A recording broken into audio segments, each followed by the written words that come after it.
बिल्कुल। ये क्या बनाया मैंने बेटा, बताना। सर ग्राफ बनाया इक्विलिब्रियम। तो बनाया है। किसका किसका किसका ग्राफ लग रहा तुम्हें? देखा देखा सा नहीं लग रहा क्या कुछ? यस सर, लास्ट क्लास में करवाया था आपने। बिल्कुल, पोटेंशियल एनर्जी और एक्स का कर्व, यू एक्स कर्व। ठीक है, मतलब यू एक्स कर्व ले लो या यू आर कर्व ले लो, वो ज्यादा सही रहेगा तुम्हारे लिए। यू आर कर्व ले लो। ये कौन सा इक्विलिब्रियम है बेटा? ये वाला point unstable, unstable, B point stable, और ये सी पॉइंट न्यूट्रल। शानदार, जबरदस्त, जिंदाबाद। देखो बेटा, ए पॉइंट, बी पॉइंट और C point stable, unstable, stable और न्यूट्रल। ठीक है, तो हमने और भी एक आधी चीजों के बारे में बात करी थी बेटा कि सबसे पहले इक्विलिब्रियम के बारे में हमने बात करी थी, है ना। थोड़ा जो पिछली क्लास में पढ़ा वो रिवाइज कर लेते हैं, फिर आगे बढ़ेंगे, है ना। तो इक्विलिब्रियम का मतलब क्या होगा बेटा? नेट फोर्स, मतलब नेट फोर्स जीरो इक्विलिब्रियम की पोजीशन के लिए। बिल्कुल, बहुत सही। तो नेट फोर्स जीरो मतलब क्या कह सकता हूं मैं कि d u upon D r की value zero. Minus d u by d r. हाँ, एक ही बात है। तो माइनस दूसरी तरफ भेज दिया ना मैंने, -1 से मल्टीप्लाई कर दिया। पर एफ नेट तो ठीक है सर। नहीं ठीक है, लो। नहीं नहीं सर। ठीक है, तो एक ही बात है बेटा, आप माइनस साइन यहाँ लिख लो, नहीं लिखो, कोई फर्क नहीं पड़ेगा। सर ऐसे ही बोल रहा था। हाँ, मुझे पता है बेटा, मुझे पता है। हाँ, बता दूंगा, मॉड्यूल भी बता दूंगा। आज डिस्कस नहीं किया ना, आज एक काम कर रहे हैं कि ये वाला चैप्टर खत्म कर लेते हैं बेटा, है ना। अभी आधे घंटे का बचा है ज्यादा से ज्यादा, उससे ज्यादा नहीं बचा ये चैप्टर। तो ये खत्म हो जाता है, फिर उसके बाद पढ़ लेंगे जो भी तुम मतलब डिस्कस कर लेंगे, है ना। जो मॉड्यूल है हमारा वो डिस्कस कर लेंगे। ठीक, देखो क्या बोला मैंने। नहीं हुआ अभी तक।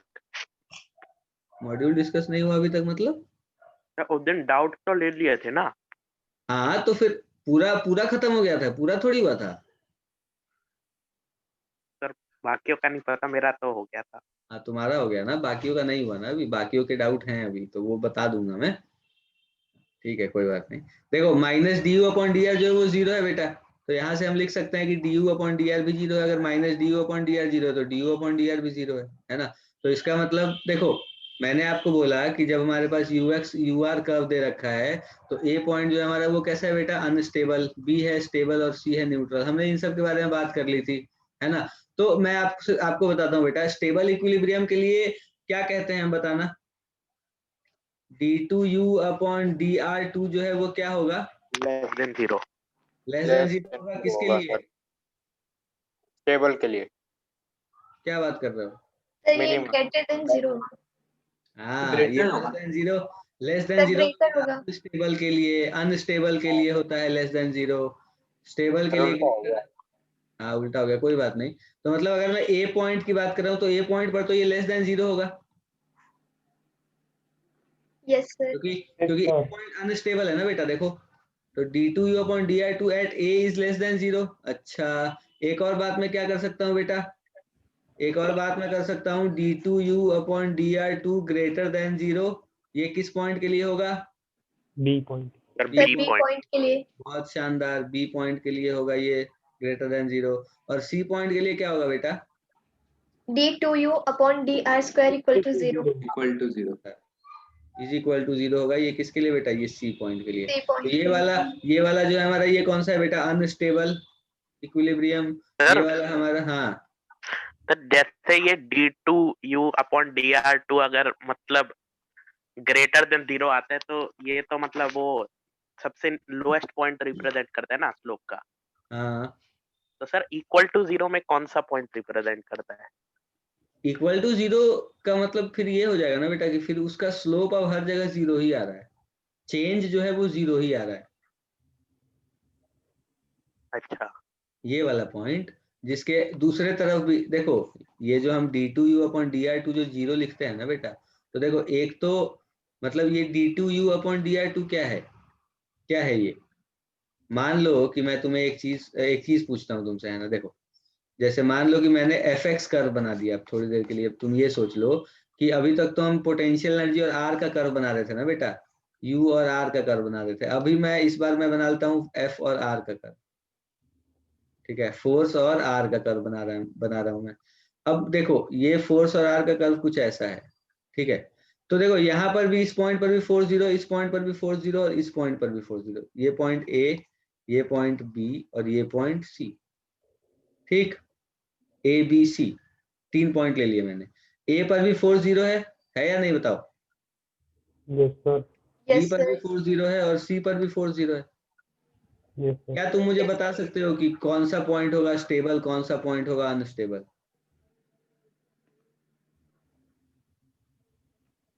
सर ये न्यूट्रल होंगे। क्या? अरे एबीसी न्यूट्रल होंगे। सर ये तो शायद नहीं बता सकते। ABC नहीं बता सकते, क्यों? सर एबीसी पे है ना Unstable फोर्स होंगे। होगा तो न्यूट्रल ही होंगे। क्या बात कर रहे हो? स्टेबल, अनस्टेबल और न्यूट्रल के लिए भी, स्टेबल और अनस्टेबल के लिए भी तो फोर्स 0 होता था बेटा। Sir, AB पे अनस्टेबल होगा। ए सर पे भी तीनों का अनस्टेबल, अनस्टेबल होगा। तीनों पर अनस्टेबल होगा, क्यों? ऐसा क्यों लगता है तुम्हें? सर कहीं भी कुछ अगर चीज रखेंगे वो रुकेगी नहीं वहां पे, अगर हिलाएंगे तो। बेटा तो हमने जो वो ये वाली जो चीज हमने पढ़ी, ये तो यूएक्स कर्व के लिए पढ़ी ना यार। पोटेंशियल एनर्जी और आर के बीच का जो कर्व है उसके लिए हमने कहा ये चीज। क्या समझे? इसका उसमें नहीं लगा सकते। हाँ, अब बताओ। तो शायद ए बी में अनस्टेबल होगा। ए में अनस्टेबल, बी में भी अनस्टेबल, सी में स्टेबल। सर कैसे बता कैसे रहे हो तुम? ये तो बताओ मुझे, बता कैसे रहे हो? मतलब कुछ तो होगा ना बेटा, कुछ तो एजेंडा होगा ना जो सोच रहे हैं हम यहाँ पर। जो सोचना चाहिए हमें, सोच रहे हैं वो तो छोड़ दो, जो हमें सोचना चाहिए जिससे हमारा आंसर सही आएगा। बोलो। कि जैसे जब फोर्स 0 होती है तो हम मतलब पोटेंशियल एनर्जी देखते हैं ना कि जहाँ पे ज्यादा है तो अनस्टेबल होगा। और सर एफ डी आर का जो एरिया होता है वो हमें देता है, उसका नेगेटिव हमें पोटेंशियल एनर्जी देता है। अच्छा, फिर? तो सर ए बी के शायद एरिया ज्यादा है, वहां पे पोटेंशियल एनर्जी ज्यादा होगी। एक बात बताओ यार मुझे बेटा, एफ जो हम लिखते हैं वो क्या लिखते हैं? Minus of D u upon D r. हाँ सर। बोलो। तो ये डेल हो गया, वैसे तो डी यू लिखना था अपने को।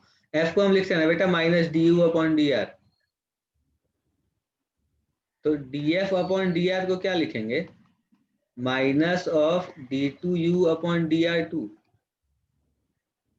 जल्दी बोलो। बोलो। हाँ सर, हाँ सर। ये कह सकता हूं ना मैं, d F upon D r को minus of D two 2 u bar upon d. Differentiate कर दिया डी यस सर। दोनों तरफ डिफरेंशिएट किया मैंने, Yes, sir. है ना? तो दोनों तरफ डिफरेंशिएट करके मेरे पास आएगा D F upon D R जो है वो minus of D two you upon D R two के बराबर है। अब बेटा D two you upon D R two से तो हम कंपेयर कर ही सकते हैं। मतलब आप ऐसा सोचो कि यहां से d two you upon D R two को क्या लिखोगे? Minus of d F upon D r. बोलो। Yes sir. ये बात तो समझ आ रही है ना सबको यार? एक बार बेटा हैंड रेस करके बताना सारे लोग। ये अच्छा सवाल है बेटा, ये बहुत अच्छे लेवल का सवाल है।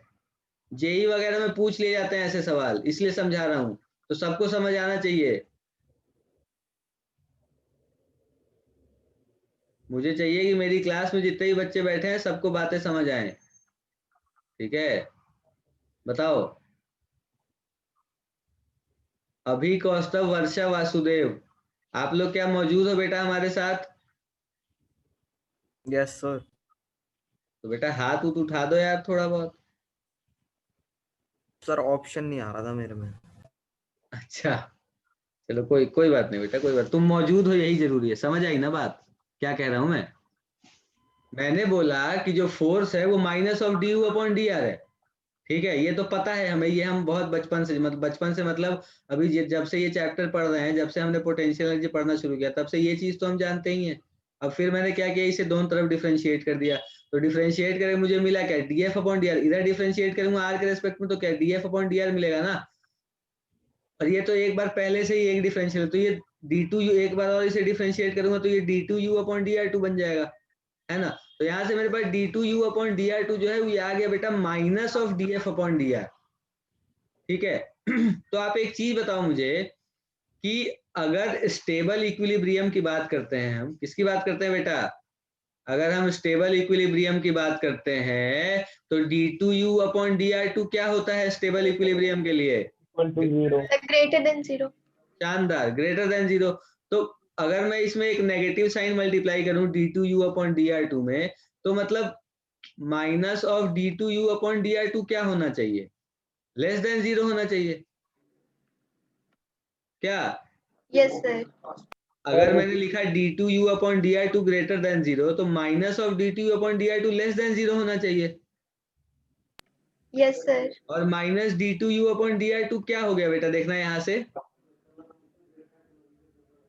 Slope of df upon dr हो गया क्या? Yes sir. Yes df sir. Upon dr हो गया क्या? तो स्टेबल इक्विलिब्रियम के लिए मैं क्या कह सकता हूँ बेटा कि df अपॉन dr जो होगा वो क्या होगा? लेस देन 0 होगा क्या? 0। Yes sir. शानदार। अनस्टेबल के लिए क्या कहूंगा? अनस्टेबल के लिए df upon dr greater than 0 होगा। शानदार, बहुत अच्छे बेटा।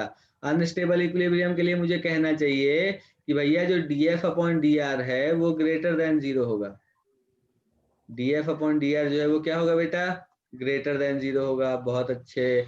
तो मतलब df अपॉन dr क्या रिप्रेजेंट करता है बेटा? Slope of fr curve.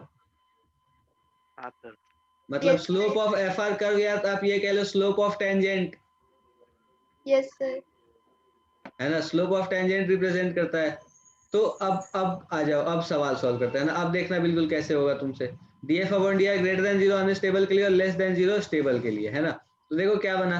A point पे बताओ, ए पॉइंट पे टेंजेंट का स्लोप क्या कौन सा होगा? ये वाला सर पॉजिटिव हो जाएगा। पॉजिटिव। बी पर बताओ स्लोप कैसा होगा? नेगेटिव। नेगेटिव। सी पर बताओ कैसा होगा? पॉजिटिव। शानदार। तो अब बताओ कौन सा पॉइंट स्टेबल, कौन सा अनस्टेबल, कौन सा न्यूट्रल? सर ए और सी सर ए और सी स्टेबल हो जाएंगे, ए और सी। अनस्टेबल हो जाएंगे। ए और सी अनस्टेबल हो जाएंगे हाँ सर। और बी स्टेबल हो जाएगा। Yes sir. पक्का? हाँ सर। सबको समझ आई बात ये कैसे हो रहा है? Yes sir. न्यूट्रल के टाइम पे स्लोप 0 होगा ना? हाँ, न्यूट्रल के टाइम पे स्लोप 0 होगा, बिल्कुल। ओके। मतलब यहाँ बताओ ये पॉइंट और ये पॉइंट कौन सा पॉइंट होगा? सर न्यूट्रल हो जाएंगे। बेटा यहाँ फोर्स 0 है क्या? Sorry sir. नहीं, हाँ तो कमेंट नहीं कर सकते हम। अगर हम इक्विलिब्रियम की बात कर रहे हैं तो जहां पर फोर्स 0 है बस उसी जगह की बात कर सकते हैं। यहाँ पर तो फोर्स ही 0 नहीं है बेटा, तो कैसे कहोगे कि न्यूट्रल या मतलब स्टेबल या अनस्टेबल? समझ रहे हो मेरी बात या नहीं? Yes sir. बिल्कुल। तो ये बात हमेशा ध्यान रखना बेटा, ठीक है। ओके चलो आ जाओ। तो ये इक्विलिब्रियम का पॉइंट ही नहीं। अगर मैं इस पॉइंट को कहता हूँ ये पॉइंट हमारा ई है और ये पॉइंट अगर डी है तो डी, ई और डी तो इक्विलिब्रियम का पॉइंट ही नहीं है, ठीक है। तो इसके बारे में बात ही नहीं करनी। इक्विलिब्रियम का पॉइंट कौन सा है? ए, बी और सी। तो अब हम इन तीनों पॉइंट के बारे में बात करते हैं। देखो ए पर क्या है बेटा? अगर मैं लिख रहा हूँ इक्विलिब्रियम के पॉइंट क्यों नहीं है? क्या क्या? यहाँ फोर्स 0 नहीं है ना बेटा। सर अगर ये आर के साथ में लाइन होती तो न्यूट्रल हो जाता। बिल्कुल, अगर आर के साथ में लाइन हो जाती तो ये न्यूट्रल हो जाता। Okay sir. सर जरूरी है फिर वो आर पे होना? जरूरी है बेटा, क्योंकि देखो ये वाला जो कर्व है ना हमारे, ये हमने एफ आर कर्व बनाया, फोर्स और वो पोजीशन का कर्व बनाया मैंने। और सर अगर यही पॉइंट ई एफ पे होता तो? मतलब सर ये जो वाई एक्सिस है इस पे होता तो? ई पॉइंट? हाँ। तब भी बेटा, तब भी। देखो मेरी बात सुनो, हमने जो इक्विलिब्रियम के बारे में बात करी तो वो हमने क्या क्या मतलब किस तरह से बात करी बेटा इक्विलिब्रियम के बारे में? मैंने बोला ना कि सबसे पहली बात तो इक्विलिब्रियम का मतलब क्या? फोर्स 0। Yes sir. तो जहां पर फोर्स 0 वहां पर बाकी की बातें करेंगे ना बेटा, कि अब वो अगर जहां पर फोर्स 0 हो गया वहां पर बात करेंगे ना कि अच्छा स्टेबल है, अनस्टेबल है, न्यूट्रल है, क्या है वो तो उसके बाद बात करेंगे। पहले फोर्स तो 0 हो जाए। तो ई और डी पर तो फोर्स ही 0 नहीं है, तो क्या इक्विलिब्रियम की बात करोगे? ओके सर, समझ गया। ओके, तो ये ध्यान में रखना है अपने को, ठीक है। तो ए जो है, ए पर df अपॉन da कैसा है बेटा, ग्रेटर देन 0, तो मैं कह दूंगा कि ये कैसा पॉइंट है, अनस्टेबल, अनस्टेबल, अनस्टेबल, अनस्टेबल, बिल्कुल अनस्टेबल। और df अपॉन dr अगर b की बात करूं तो स्टेबल, लेस देन 0 है, Stable. तो मतलब ये हो गया हमारा Stable. स्टेबल। बहुत शानदार। उसी तरह से सी अनस्टेबल हो जाएगा। बहुत बढ़िया है, C वाला df upon dr at c, ये हमारा ग्रेटर देन 0, तो ये भी हमारा कैसा हो जाएगा बेटा, अनस्टेबल। बहुत अच्छा। सर ये हमें बात पता समझ आई कैसे आपने? चला स्लोप पॉजिटिव है नेगेटिव है? क्या बेटा? सर हमें पता कैसे चला स्लोप बेटा पॉजिटिव है स्लोप क्या नेगेटिव है? होता है, स्लोप क्या होता है बेटा, क्या है स्लोप, बता, मतलब ऐसे जनरल पूछ रहा हूं मैं, इस सवाल को भूल जाओ। स्लोप क्या होता है? Sir dx upon dy। ठीक है, बिल्कुल सही, मतलब tan थीटा कह सकता हूं ना मैं। अच्छा हाँ सर। हाँ, तो ये इसका मतलब, अब तीनों लाइन का थीटा देखो, इसका थीटा देखो 0 से 90 के बीच में, इसका थीटा देखो 90 से 180 के बीच में, इसका थीटा देखो 0 से 90 के बीच में, तो इसका ये थीटा 1। सर आ गया, याद आ गया। ओके, ठीक है। हाँ सर। ओके, चलो आ जाओ, अब सवाल करते हैं बेटा। देखो ये एक सवाल है तुम्हारे लिए, ये एक सवाल है बहुत ही शानदार, सॉल्व कर दो इसे, जल्दी सॉल्व कर दो। सर वो मेरे को पीछे वाले का स्क्रीनशॉट लेना था। स्क्रीनशॉट ले ले। Done sir. इसका भी लेना है क्या स्क्रीनशॉट? नहीं सर। No sir. चलो ठीक है, आजा सवाल कर दो फिर जल्दी से, कि दो एटम के बीच, दो एटम, एक मॉलिक्यूल में दो एटम है, उसके बीच की पोटेंशियल एनर्जी अपने को ये गिवन है ना, ए और बी पॉजिटिव कांस्टेंट है, और एक्स जो है वो डिस्टेंस बिटवीन एटम्स है, ठीक। कह रहा है कि system is in stable equilibrium when, मतलब सिस्टम स्टेबल इक्विलिब्रियम में कब होगा। तो सबसे पहले बेटा अगर हम इक्विलिब्रियम की बात करें, देखो जब इसने सबसे पहले स्टेबल इक्विलिब्रियम की बात करी, बेटा सब लोग यहाँ देखो, कॉपी पेन छोड़ दो, सभी लोग यहाँ देखो ध्यान से, स्टेबल इक्विलिब्रियम की बात कर रहा है ना ये। स्टेबल इक्विलिब्रियम की बात में क्या होना चाहिए बेटा, जैसे u जो अपने को दे रखा है ux, वो कितना दे रखा है बताओ, a अपॉन x की पावर 6, सॉरी x की पावर 12 दे रखा है क्या, a अपॉन, हाँ yes sir, 12। a upon x की power 12 minus b upon x की power 6, yes sir. Minus b upon x की पावर 6, ये हमें पोटेंशियल एनर्जी दे दी इसने। अच्छा, अब अगर हमें फोर्स निकालना है बेटा, मतलब ये इक्विलिब्रियम की बात करें तो इक्विलिब्रियम का मतलब क्या होगा, F is equal to 0, 0। F equal to 0। तो सबसे पहले क्या करें बेटा, du अपॉन dx की वैल्यू निकालें क्या, यस सर। क्या बनेगा बताना। ये होगा क्या एक्चुअल में, a इंटू, मतलब इसे अगर मैं एक और बार लिखना चाहता हूँ, minus D U by D R sir ये माइनस, रुक जाओ रुक जाओ, वही बात दोबारा कर रहा हूँ, f इज इक्वल टू 0 कर लेना बेटा, तो लगा लो नेगेटिव साइन, तुम 0 के बराबर कर लेना, बात एक ही आएगी। हाँ सर, हाँ सर। तो ये लिख सकते हो ना, a इंटू एक्स की power minus 12 minus b into X की पावर माइनस 6, तो अब इसे डिफ्रेंशिएट करो, क्या बनेगा बेटा बताना, -12x minus 12 x a into X की a पावर into x की power -13 minus 13 plus, minus, minus यहाँ बीच में है ना, तो अभी माइनस लिख रहे हैं, okay sir, minus minus 6 b x की पावर -7 इक्वल टू 0। की power minus n equal to 0। अब सॉल्व करो, क्या बनेगा बताओ, देखो क्या सर है x ये, 0 आ जाएगा और एक 2a बाय b की पावर 1/6। बिल्कुल सही। मतलब अगर मैं इसे सॉल्व करूंगा बेटा, तो देखो मेरे पास क्या आ रहा है, ये मेरे पास है, आ क्या गया देखो, 12a अपॉन एक्स की power 13 yes minus sir. Plus 6b upon X की पावर 7, ये 0 के बराबर है ना। तो क्या बन जाएगा ये बताना बेटा, इसे दूसरी तरफ भेज दूं, 12a अपॉन एक्स की power 13 is equal to 6b upon X की पावर 7, अब इसे क्या लिख लोगे, 12a इंटू एक्स की power 7 is equal to 16, sorry 16 कह रहा हूँ, 6 है ना, 6b इंटू एक्स x की की पावर पावर, 13 अब इसे दूसरी तरफ ले जाओ, दूसरी तरफ ले जाओ, क्या बनेगा देखो, 6b x की पावर 13 माइनस 12a x की पावर 7 इज इक्वल टू 0। अब क्या करोगे बेटा, इसमें से x की पावर 7 कॉमन ले लो, क्या बनेगा 6b x की पावर कितनी 6 minus 12a is equal to 0। अब पता है क्या, यहाँ से 6 भी कॉमन ले लो, तो 6 कॉमन ले लोगे तो क्या बचेगा बेटा, यहाँ से कुछ भी नहीं बचेगा और यहाँ से 6 कॉमन ले लोगे तो 2 बच जाएगा, है ना। तो सही लिखा मैंने। Yes sir. हाँ सर। तो इसका मतलब क्या, x की वैल्यू क्या क्या आ गई बेटा, एक तो x की वैल्यू 0 और दूसरी क्या x की power 6 is equal to 2a upon b। इसका क्या मतलब है, x is equal to 2a upon b की पावर 1/6। मतलब हमारे पास दो वैल्यू है बेटा, देखो एक तो x इक्वल टू 0 आई और एक x is equal to 2a/b की पावर 1/6 आई। अब हमें बात करनी है स्टेबल और अनस्टेबल इक्विलिब्रियम के बारे में, है ना। ये तो हमने दो पॉइंट्स निकाले, किसके, इक्विलिब्रियम के पॉइंट्स है बेटा, ये दोनों x इक्वल टू 0 और x इक्वल टू 2a/b की पावर 1/6, ये दोनों किसके पॉइंट्स हैं, इक्विलिब्रियम के। अब इसमें से कौन सा स्टेबल होगा कौन सा अनस्टेबल होगा, ये हम कैसे बताएंगे।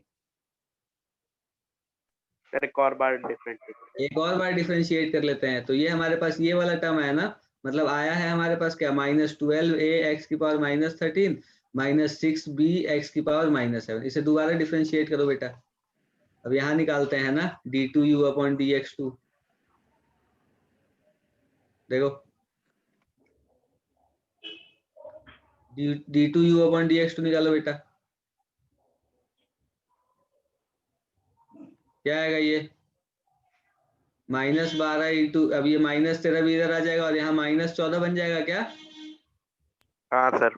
बिल्कुल, तो क्या बना ये 12 गुने 13 इंटू ए इंटू क्या चीज बेटा, ए एक्स की power -14 plus 6 into -7 B X की पावर -8। ये बना क्या, हाँ सर। हाँ यस सर। पक्की बात। Yes sir. अब इसमें पता है क्या करना होगा अपने को, अब अपने को ये वाली वैल्यू पुट करनी होगी, है ना, 2a/b x इक्वल टू 0 बेटा इसमें पुट करोगे, सर न्यूट्रल आ जाएगा। न्यूट्रल कैसे आएगा बेटा, ये x नीचे है ना, x को 0 पुट करोगे तो कैसे आएगा। अच्छा ओ हाँ, इन्फिनिटी को टेंड करने लगा तो हमें तो ये हाँ, तो ये पॉजिटिव ही आ रहा है, वैसे तो प्लस इन्फिनिटी ही आएगा, क्योंकि ये 42 है, प्लस इन्फिनिटी नहीं आएगा बेटा, ये इन्फिनिटी की तरफ टेंड करेगा। सीधा सीधा हम ये कहेंगे कि d2u अपॉन dx2 जो होगा ये इन्फिनिटी की तरफ टेंड करेगा, तो इसके बारे में बात नहीं करें। जो दूसरा वाला जो होगा उसके लिए क्या लिखोगे बताओ, d2u अपॉन dx2 दूसरे वाले के लिए क्या लिखोगे बेटा। यहाँ पर ये जो लिखा है ना, ये जो भी चीज यहाँ पर लिखी है, देखो यहाँ पर जो भी चीज लिखी है ना, इसमें x की जगह पे क्या करना होगा आपको, ये वाली वैल्यू पुट करनी होगी। तो वैल्यू पुट करके आप देखोगे कि क्या होगा, ये अगर ग्रेटर देन 0 होगा तो आप क्या कहोगे कि कैसा इक्विलिब्रियम है, स्टेबल। समझ आई बात अपने को, नहीं आई बताओ। आंसर तो कांस्टेंट्स की टर्म में आएगा ऑब्वियसली बेटा, लेकिन ग्रेटर देन 0 लेस देन 0 तो हम बता पाएंगे ना, या नहीं बता पाएंगे, क्या लगता है तुम्हें। सर हाँ सर x की एक वैल्यू तो 0 है, तो हाँ, सर उस केस में तो d2 अपॉन dx2 भी 0 हो जाएगा। जीरो कैसे तो होगा बेटा, इन्फिनिटी को टेंड करेगा बेटा, इन्फिनिटी को टेंड करेगा, जीरो नहीं होगा ना, इन्फिनिटी को टेंड करेगा ना बेटा। सर अगर हम x की जगह 0 डाल देंगे तब तो वो डाल दो, 0 हो जाएगा। नहीं होगा ना जीरो, यही तो समझा रहा हूँ मैं, ये जीरो कहाँ होगा, ये x की पावर -14 है ना। हाँ तो सर। d2u अपॉन dx2 को क्या लिख लोगे, मतलब 13 इंटू 10 130 और 26 156a बाई x की पावर 14 हाँ प्लस सर प्लस थोड़ी माइनस 42b अपॉन x की पावर 8। अब इसमें x की वैल्यू पुट करके देख लो कि स्टेबल है या अनस्टेबल है। अगर ये ग्रेटर देन 0 आ गया तो स्टेबल, अगर लेस देन 0 आया तो अनस्टेबल। समझ आई बात, नहीं आई बता, हैं। हाँ सर, ये पॉजिटिव इन्फिनिटी को अटेन करे इसीलिए ये स्टेबल है। हाँ ठीक है सर।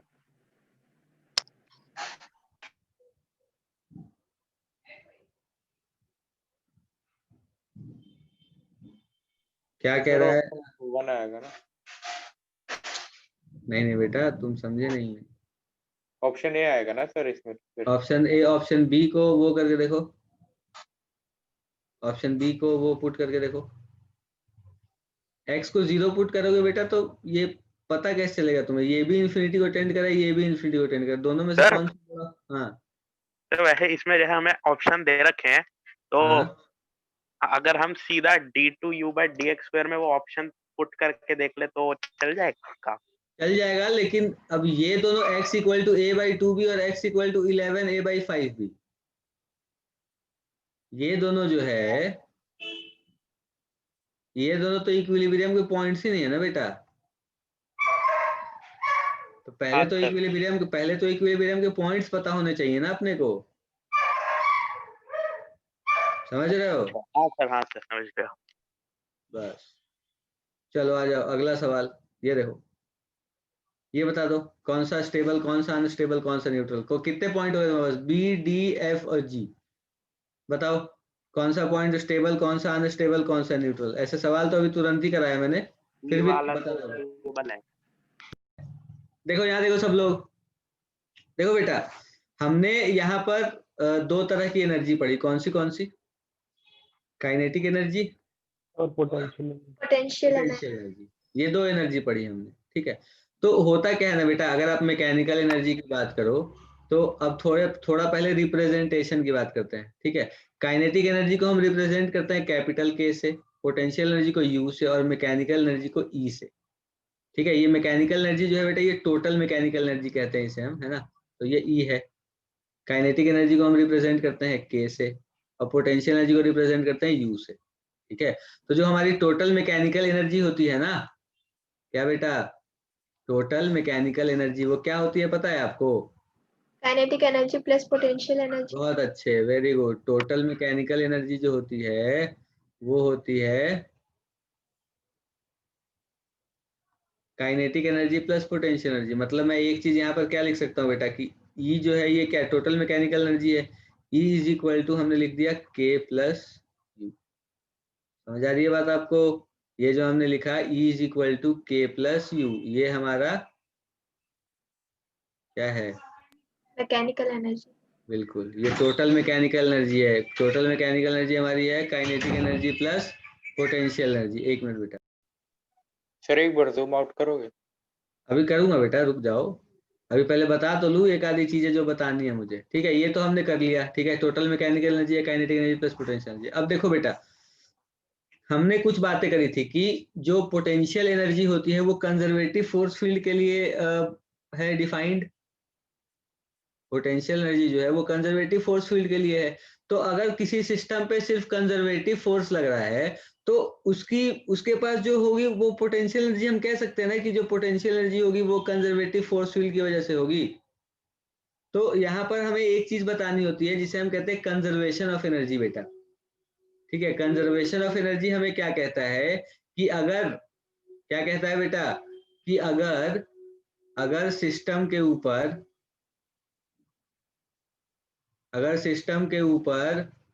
कोई भी नॉन कंजर्वेटिव फोर्स नहीं लग रहा है, अगर सिस्टम के ऊपर क्या बेटा, कोई भी नॉन कंजर्वेटिव फोर्स नहीं लग रहा है, तो हम कहते हैं कि जो इनिशियल मैकेनिकल एनर्जी है ना और फाइनल मैकेनिकल एनर्जी है ये सेम होगी। समझ आई बात आपको? मैंने क्या बोला कि अगर सिस्टम पे कोई भी नॉन कंजर्वेटिव फोर्स नहीं लग रहा है, अगर सिस्टम पर कोई भी नॉन कंजर्वेटिव फोर्स नहीं लग रहा है, तो आप लिखोगे कि इनिशियल मैकेनिकल एनर्जी और फाइनल मैकेनिकल एनर्जी सेम होगी, ठीक है। तो इसे हम पता है क्या लिख सकते हैं बेटा, इसे हम लिख सकते हैं k i plus u i is equal to k f plus u f. लिख सकते हैं ना? समझ आ रही है बात आपको या नहीं आ रही बताओ? Initial kinetic energy plus initial potential energy is equal to final kinetic energy plus final potential energy. ये कंजर्वेशन ऑफ एनर्जी का एक वो है, फॉर्मूला कह लो, एक्सप्रेशन कह लो, जो भी, ठीक है। एक्सप्रेशन है ये किसके लिए बेटा? कि अगर सिस्टम पर कोई भी नॉन कंजर्वेटिव फोर्स एक्ट नहीं कर रहा है तो इनिशियल एनर्जी और फाइनल एनर्जी जो होगी वो सेम होगी। समझ आई बात आपको या नहीं है? सर आ गई। आ गई। अब नोट वगैरह करना है तो कर लो, स्क्रीनशॉट ये सब लेने मैंने हैं तो ले लो, बताओ कोई दिक्कत वाली बात नहीं, ले लो। हमारा सवाल ये है कि एक इंक्लाइंड प्लेन है जिसका इंक्लिनेशन 37 डिग्री, ठीक है। ये एक बॉडी है जिसका मास है m, इसे हमने छोड़ दिया यहाँ से, इसे हमने क्या किया यहाँ से छोड़ दिया, ठीक।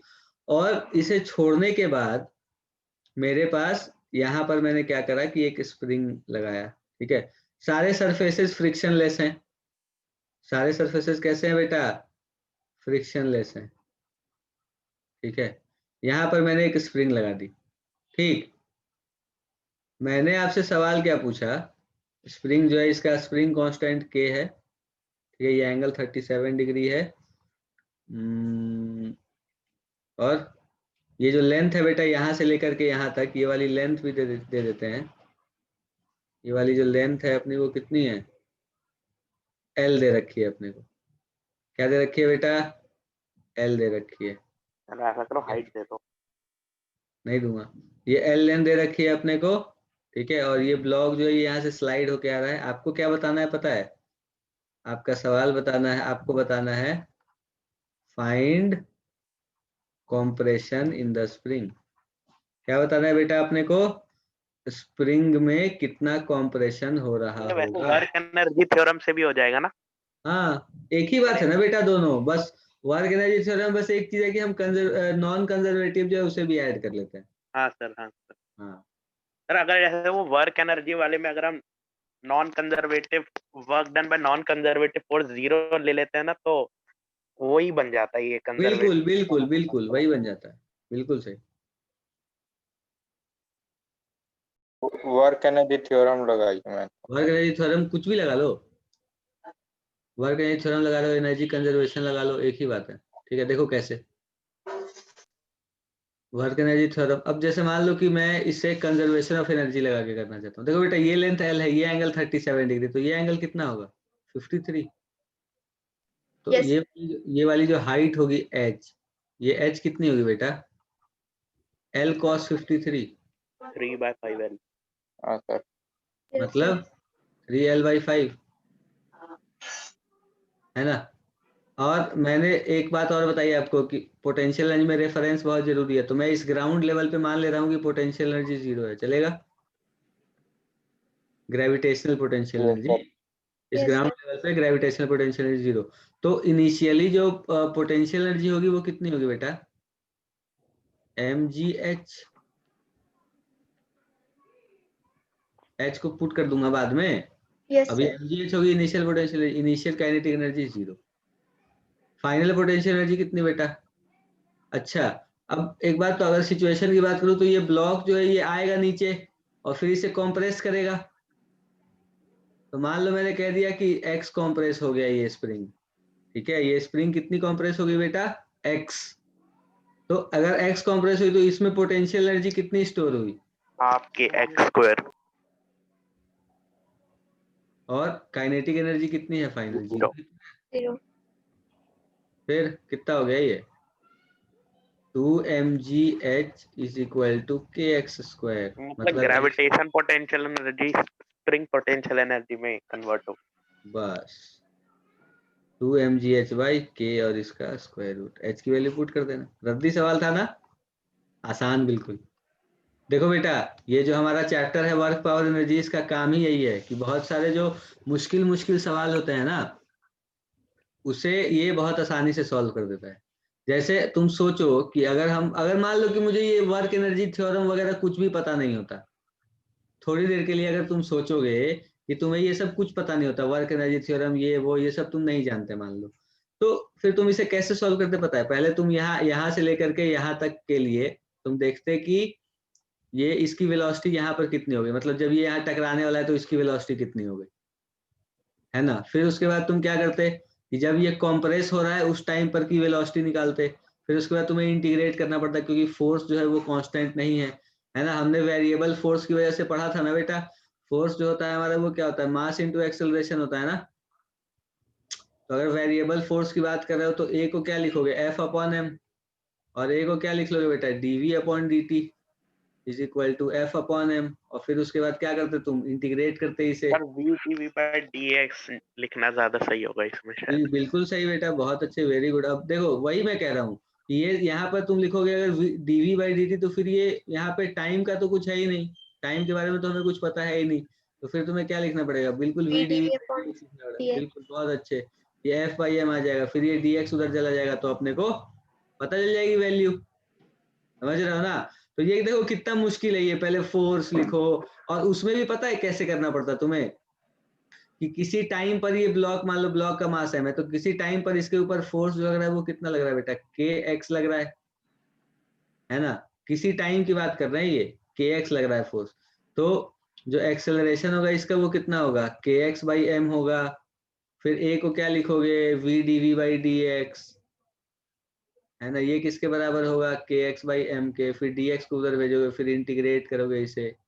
सर हमने ऐसा किया था जब हमें ये नई करी थी हमने वर्क एनर्जी थ्योरम। तो वही कह रहा हूँ बेटा, करना पड़ेगा तुम्हें, और कोई तरीका ही नहीं है अपने पास, लेकिन वर्क एनर्जी थ्योरम जब हम जान गए तो फिर अब चीजें आसान हो गई ना हमारी बहुत।